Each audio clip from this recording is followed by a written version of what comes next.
Aí, alguns anos depois, tem Paulo lá matando todo mundo, levando todo mundo para cativeiro, obrigando a blasfemar, prendendo, executando mesmo, com ódio.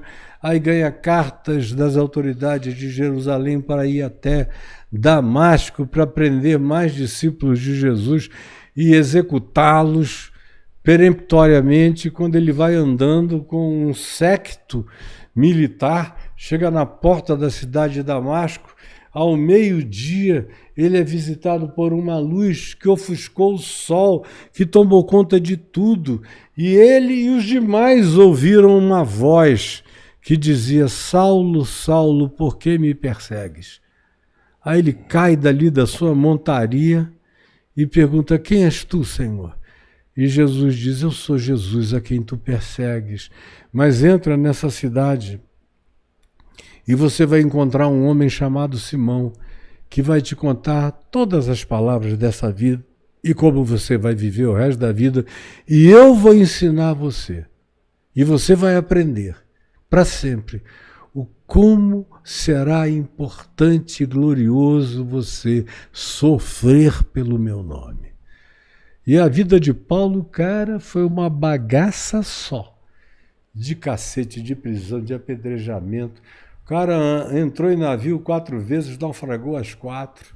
Era um azarão da pesada, vivia preso. Os piores inimigos dele eram os judeus que desciam de Jerusalém. Até os apóstolos não criam nele, porque ele era um homem que nasceu de um salto quântico. E os apóstolos ainda eram da física newtoniana, histórica. O cara já nasceu em Cristo, os outros tinham seguido Jesus.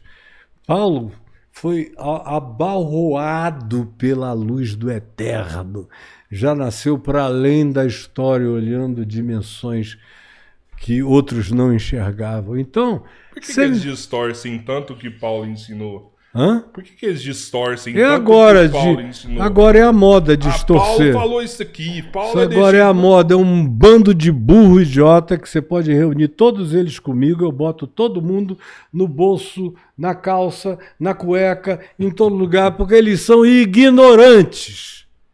Não sabem de nada. Paulo, o que agridem Paulo hoje? É o fato de Paulo dar aqueles conselhos em Colossenses e aos Efésios.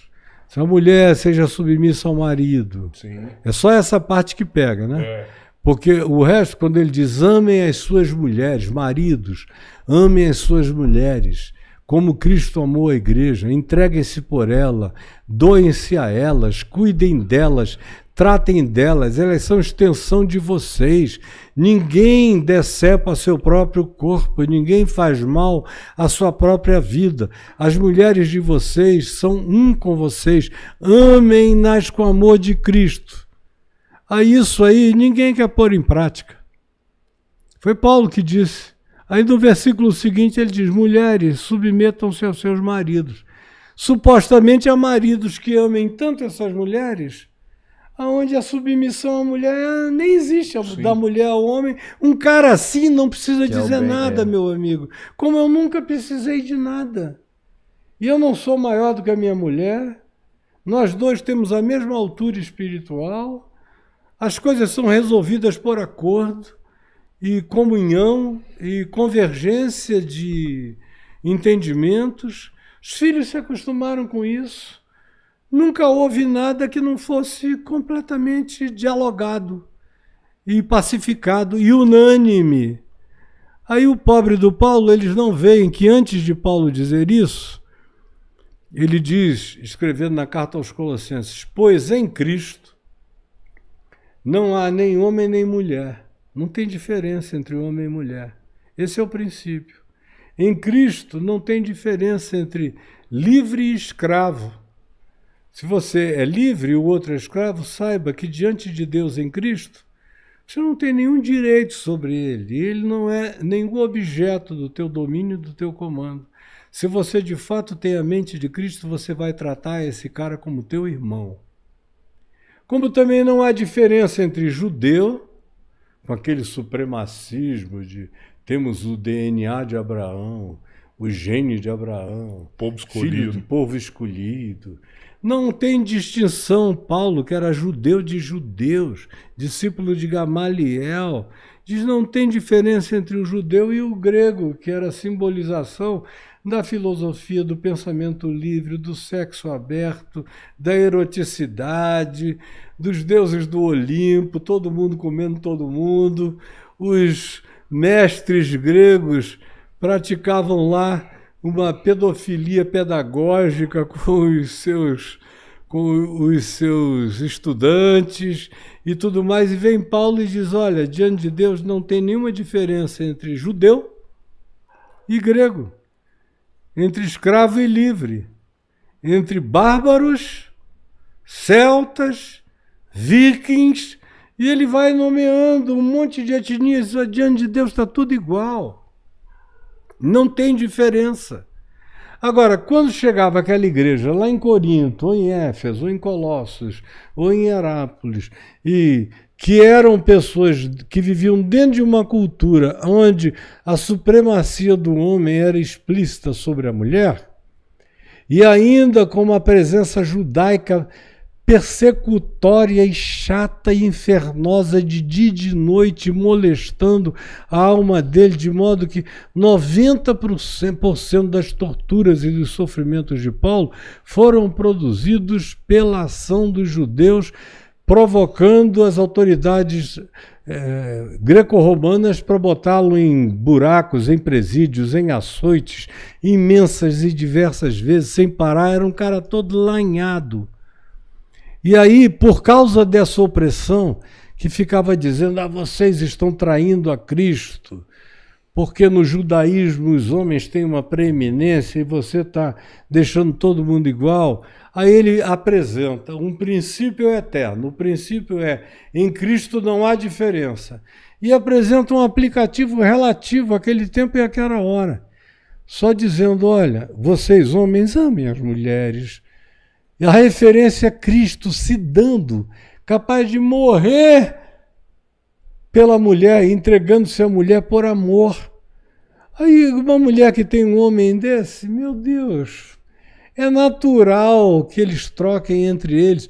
A segunda parte, mulheres sede submissas aos maridos, é quase uma desnecessidade, totalmente usada por ele para criar apenas um equilíbrio imediato da circunstancialidade daquelas relações sociais. Mas nos mesmos textos de Paulo, você vê a cartinha dele, que é um bilhetinho a Filemon, dizendo para Filemon que tinha um escravo chamado Onésimo, que acabou preso na mesma prisão onde Paulo estava acorrentado, e Paulo evangelizou a Onésimo, que se converteu, e Paulo escreve uma carta a Filemon, dizendo, você é meu filho na fé, Filemon, e eu estou te devolvendo um outro filho na fé que eu fiz aqui, na cadeia, entre algemas, e eu quero que você o receba como seu irmão em Cristo, não como escravo, mas liberto em Cristo, acolha-o. Não há nenhuma diferença entre vocês, ele nunca mais será escravo teu, agora ele é só teu irmão em Jesus. Aí isso tudo também é deixado para trás. E os caras não veem que o homem que descreveu isso há 2000 anos atrás, quem você conhece hoje, por mais modernoso, avançado que você possa imaginar ou conceber, que vivo há 2000 anos atrás, que tendo sido criado de uma cultura judaica pesada, horrorosa, insuportável, e num mundo greco-romano também carregado de alguns moralismos seletivos, aplicados seletivamente em alguns ambientes e lugares, iria ter a audácia, a coragem, a visão e a percepção de Paulo, que falou o que falou, não agora fica todo mundo cantando de gente inteligente. Eu vejo uns garotos aí que foram meus discípulos, que cresceram me ouvindo a vida inteira, vão para alguns podcasts descer o pau em Paulo. E eu fico vendo como eles são frouxos. Outro dia eu estava vendo um descendo o cacete em Paulo. Não tem coragem de assumir a filha dele gay, o filho dele gay. Não tem coragem de assumir membros da igreja dele gay, mas fica de longe, 2000 anos depois, batendo em Paulo. Me dá vontade de usar meu jiu-jitsu em cima de um bicho desse, cara. E deixar ele todo enrolado, assim, um tempão, depois eu desamarro e solto. Sem corda, é só o braço dele contra ele mesmo. Porque isso aí me deixa completamente irritado de ver essa hipocrisia sem tamanho sendo praticada por gente que é desonesta intelectualmente ou não tem coragem de fazer as distinções. Para mim, Paulo é um cara que foi extraordinário, continuará extraordinário, e é só meu irmão, eu não tenho nenhum culto por Paulo. Eu até hoje sei mais coisas do que Paulo sabia. Eu estou vivo 2000 anos depois dele, o mundo evoluiu a beça, a ciência cresceu a beça. Eu tenho conhecimentos que ele não possuía. Não tem dúvida nenhuma disso. Mas agora, ele tendo tudo que ele tinha, foi tudo que ele foi. E eu vejo esses babacas aqui entre nós falando mal de Paulo, que não sabem nada, não vivem nada, não têm coragem para nada e ficam dizendo, não, Paulo é ultrapassado. Ultrapassado é você que nunca nem se assumiu como gente e não entende nada. Paulo é relativo. Quem é absoluto é Cristo. Jesus é a minha chave interpretativa. Jesus é o meu absoluto absoluto.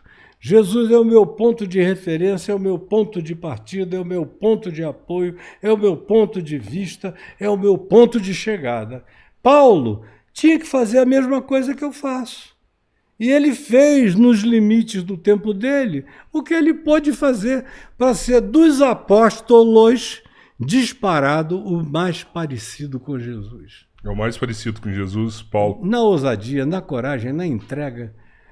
Depois de velho, João se tornou um cara cheio de semelhança com Jesus pela prática absoluta do dogma do amor, que foi o que o apóstolo João instituiu na sua primeira epístola especialmente.